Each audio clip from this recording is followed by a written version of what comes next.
Okay, तो આપણે જે લાસ્ટ ટાઈમ જોયું હતું ટાઈપ્સ ઓફ નોઝલ સ્ટીમ નોઝલની અંદર, બરાબર છે. હવે આપણે નેક્સ્ટ ટોપિક જોઈએ. તો નેક્સ્ટ ટોપિકની અંદર આપણે વાત કરીએ તો જે સ્ટીમ નોઝલની અંદર બે રીતે ક્વેશ્ચન પૂછાય છે. એક તો તમને માસ ફ્લો રેટ ફાઇન્ડ આઉટ કરવાનું કે અને બીજું તમને કહે કે કન્ડિશન ફોર મેક્સિમમ ડિસ્ચાર્જ, જે આના પછી આવશે, બરાબર છે. Condition for maximum discharge find out કરવાનું કે જે આપણે આના પછી ડિરાઈવ કરીશું. પહેલાં આપણે કન્ડિશન ફોર મેક્સિમમ ડિસ્ચાર્જ જે છે એના માટે આપણે માસ ફ્લો રેટ તો ફાઇન્ડ આઉટ કરવો પડશે ને. તો આ જે mass flow rate find out કરવાનો છે આપણે, તો સ્ટાર્ટ કરીએ આપણે અહીંયાથી. Mass flow rate of steam through nozzle, mass flow rate of steam through the nozzle, કે નોઝલ દ્વારા જે માસ ફ્લો રેટ પસાર થાય છે, બરાબર છે, એ આપણે ફાઇન્ડ આઉટ કરવાનું છે. તો અહીંયા તમને પીવી ડાયાગ્રામ આપ્યો છે, એમાં બે સેક્શન બે પોઈન્ટ આપ્યા છે, 1 અને 2. 1 અને 2. તો જે ઇનિશિયલ લેવલ છે 1, ત્યાં આગળ તમારું પ્રેશર હશે P1, વોલ્યુમ હશે સ્પેસિફિક વોલ્યુમ તમારું V1 હશે, કાઇનેટિક એનર્જી હશે C1. એવી જ રીતે ફાઇનલ સ્ટેટ ઉપર જોઈએ આપણે સેકન્ડ નંબરના પોઈન્ટ પર, તો ત્યાં તમારું પ્રેશર હશે P2, સ્પેસિફિક વોલ્યુમ હશે V2 અને તમારી કાઇનેટિક વેલોસિટી હશે C2, રાઈટ. હવે વી નો ધ ઇક્વેશન PV/N = કોન્સ્ટન્ટ. આ બધું આપણે આગળ જોયેલું છે. PV/N = constant. હવે એની અંદર V/N ને આપણે અહીંયા લઈએ તો V/N = C/P. V/N = C/P. હવે V ને N ઓલી સાઈડ જાય તો C/P/1/N થાય, રાઈટ. આ જે N નથી તમારી ઘાત એ પેલી સાઈડ ગઈ તો 1/N થયું, રાઈટ. હવે V = આને બંનેને અલગ કરી દીધા. V = C/1/N એ તો એમના એમ રહેશે. હવે P પણ 1/N થાય, પણ એ નીચે છેદમાં છે તો એને આપણે ઉપર લઈ જઈએ ગુણાંકમાં, તો P⁻⁻1/N શું થશે? P⁻⁻1/N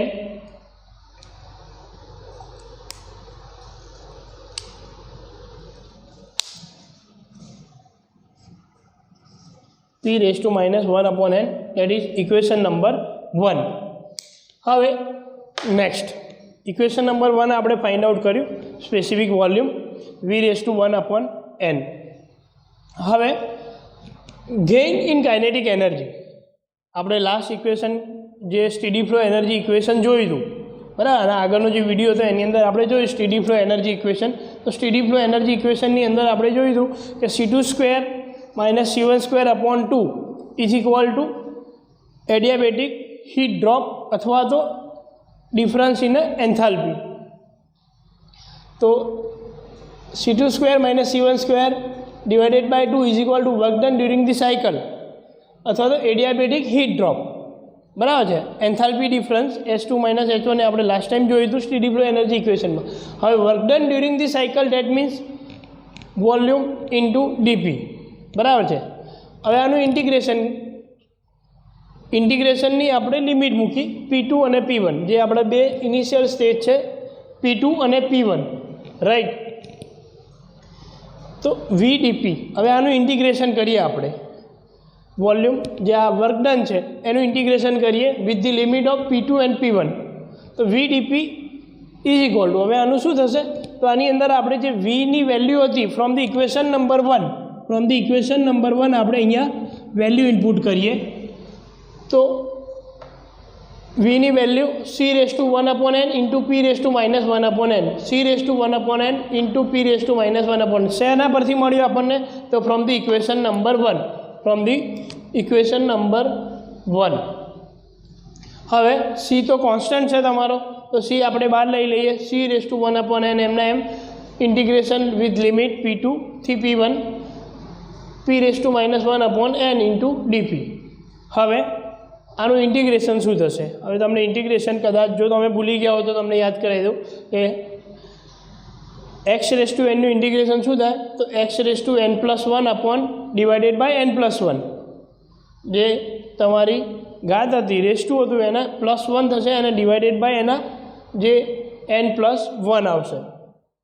તો c⁴ તો તમારું કોન્સ્ટન્ટ હતું તો એમને આપણે અહીંયા મૂકી દીધું.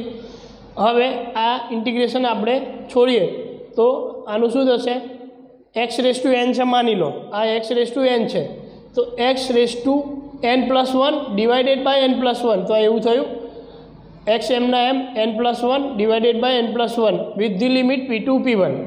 c⁴n એમના એમ રહેશે. આને હવે અલગ કરી દઈએ તો શું થશે, p⁻−1/n પ્લસ n. તો -1 + n ડિવાઇડેડ બાય n લસા આવશે. એવી જ રીતે નીચે પણ તો -1 + 1 divided by n, -1 + n divided by n. આ બંનેનું આપણે ડેરિવેટ કરીએ તો c⁴n એમના એમ રહેશે. હવે હવે આને આપણે n-1 લખી શકાય. -1 + n છે તો n-1 ડિવાઇડેડ બાય n લખી શકાય. તો યસ, તો p⁻n-1/n આપણે લખ્યું અને નીચે જે હતું n-1/n એ આપણે બહાર લઈ લીધું. તો આ n ઉપર જતા રહે તો n અહીંયા આવી જાય, આ n અહીંયા જતા રહેશે. તો n/n-1 divided into bracket p⁻n-1/n. બરાબર, આને આપણે ખાલી ઉલટીને જ લખ્યું છે p⁻n-1/n અને આ આખો છેદ ઉપર જતો રહેશે એટલે n/n-1 in bracket p⁻n-1/n with limit p2 p1. હવે આપણે શું કરીશું, લિમિટ છોડી દઈએ તો આ તો એમને એમ રહેશે c⁴n n/n-1 ઇન્ટુ, હવે અહીંયા લિમિટ છોડીએ આપણે p1n-1/n માઇનસ p2n-1/n. રાઈટ, હવે n/n-1 એમને એમ c⁴n. તો આ આપણે અહીંયાથી વેલ્યુ મૂકી c⁴n જે વેલ્યુ હતી v1 × p1/n v2 × p2/n. મતલબ કે જે પોઈન્ટ માટે તમે લો p1 માટે લો તો v1 p1 અને p2 માટે લો તમે તો v2 p2.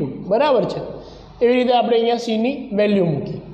હવે આ તો તમારી લિમિટ જે તમે છોડી p1n/1 n-1/n માઇનસ p2n-1/n.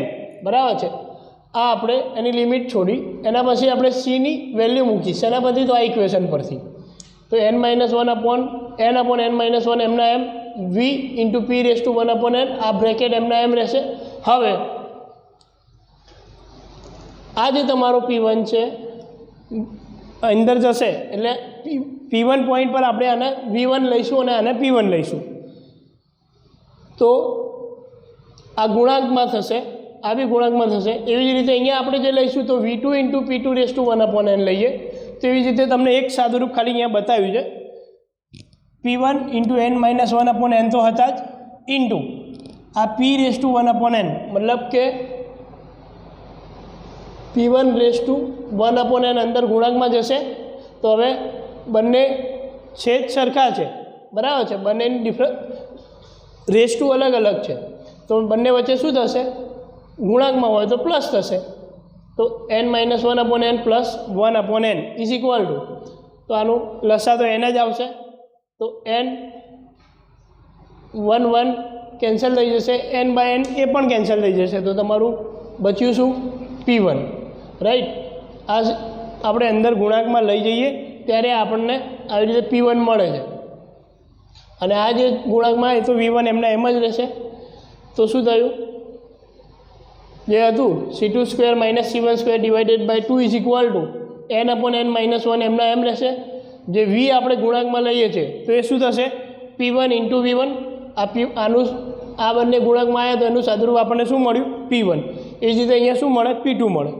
પણ આ જે v1 અને અહીંયા v2 ગુણાંક છે એ એમના એમ રહેશે. તો અહીંયા p1 v1 minus p2 v2. તો c2² - c1² divided by 2 is equal to n/n-1 એમના એમ p1. આનું જે સાદુરૂપ આવ્યું એ p1, v1 અંદર ગુણાંકમાં આવ્યા એ v1 minus p2 × v2.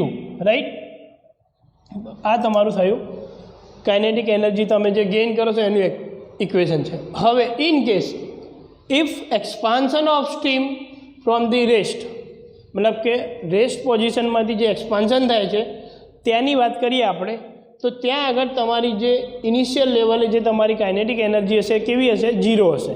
At the rest position, જે રેસ્ટ પોઝિશનની આપણે વાત કરીએ તો ત્યાં આગળ તમારી kinetic energy at the point 1 તમારી શું હશે? 0. તો C1 0 લઈએ તો અહીંયા C1 0 હોય તો અહીંયા શું બચે? C2² ડિવાઇડેડ બાય 2, બાકી બધું એમના એમ, બાકી બધું જ એમના એમ. C2 અહીંયા ખાલી આ જે C1 છે તમારો એ 0 થઈ જશે, બાકી બધું એઝ ઇટ ઇઝ રહેશે. C2² by 2 is equal to n/n-1 into P1V1 minus P2V2.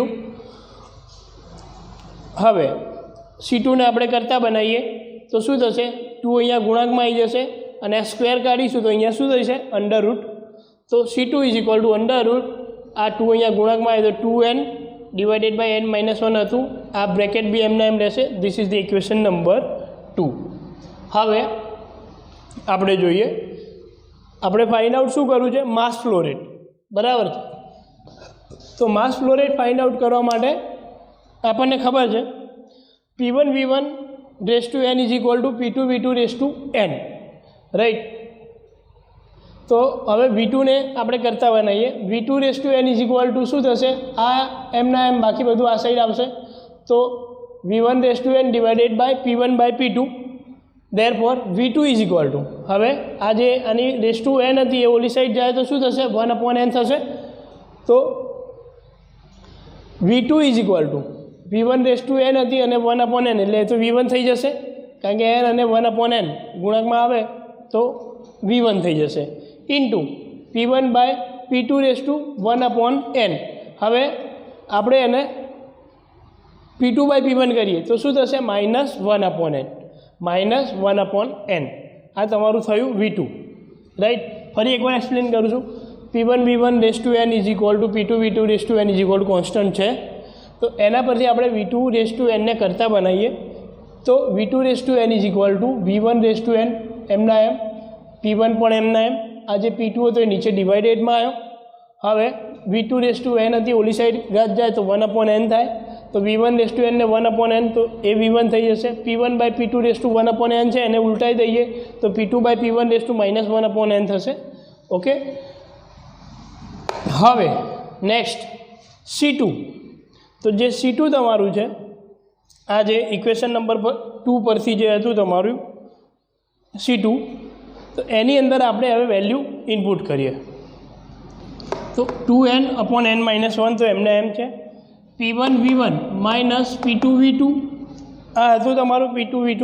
તો V2ની જગ્યાએ આપણે આ વેલ્યુ ઇનપુટ કરીએ. ક્યાંથી? તો from equation 3, from equation number 3 શું કર્યું? તો V2ની વેલ્યુ ઇનપુટ કરી, આ V2ની અહીંયા, તો V1 into P2/P1 raise to -1/n.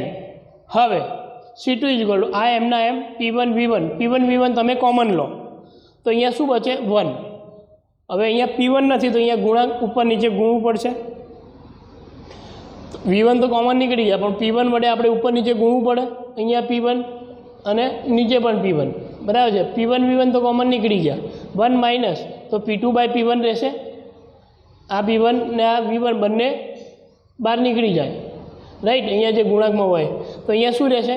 1 minus P2 by P1, આ P1 છે ના આવ્યા તો આપણે જે ગુણાંકમાં લીધા એના, into P2 rays to -1/n તો હતું જ, right. P2 rays to -1/n અને P2 બાય P1 આ જે છે એ કેટલી છે? 1 છે. તો હવે ગુણાંકમાં છે તો 1 -1/1/n, રાઈટ.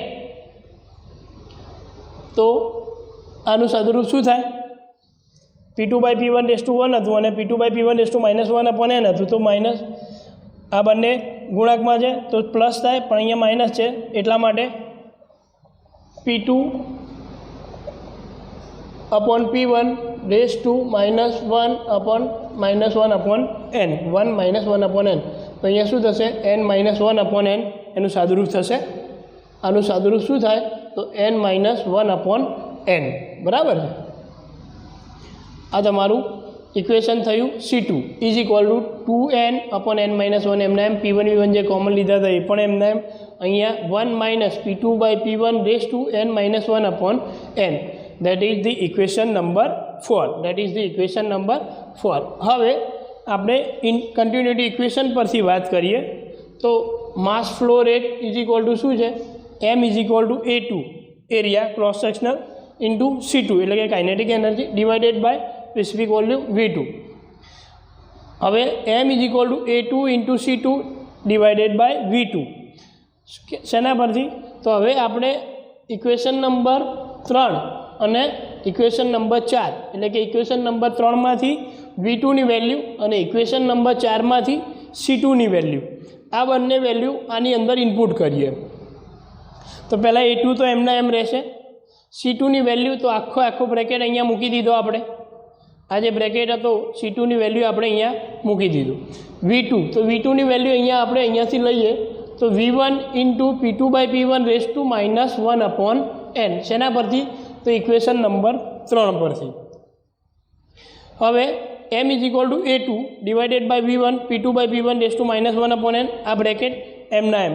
હવે આ સાદુરૂપ ક્યાંથી આવ્યું, બરાબર છે, તો આ સાદુરૂપ લેવા માટે આપણે શું કરીશું, A2 આપણે એમના એમ બહાર રાખીશું, V1 જે છે અંદર જશે તો શું થશે, V1 સ્ક્વેર થઈ જશે, P2/P1 રેઝ ટુ -1/n છે, રાઈટ, એ અંદર જશે તો -2/n થાય. હવે -2/n ને આપણે ઉલટાઈ દઈએ તો શું થશે, P2/P1 રેઝ ટુ 2/n. તો P2/P1 આ V1 સ્ક્વેર થયો અંદર, તો V1 સ્ક્વેર અને V1 તો એ કેન્સલ થઈ જશે એટલે અહીંયા શું બચ્યું, P1/V1 ઓનલી. આ તો એમના એમ હતું, P1/V1 એમને એમ થઈ ગયું, P2/P1 raise to 2/n minus અહીંયા P2/P1 રેઝ ટુ n-1/n હતું, ગુણાંકમાં શું આવ્યું, તો P2/P1 રેઝ ટુ 2/n. આ જે P2/P1 છે, બરાબર છે, તો એ તમારું હું અહીંયા ફરીથી એક વાર એક્સપ્લેનેશન આપું છું એનું.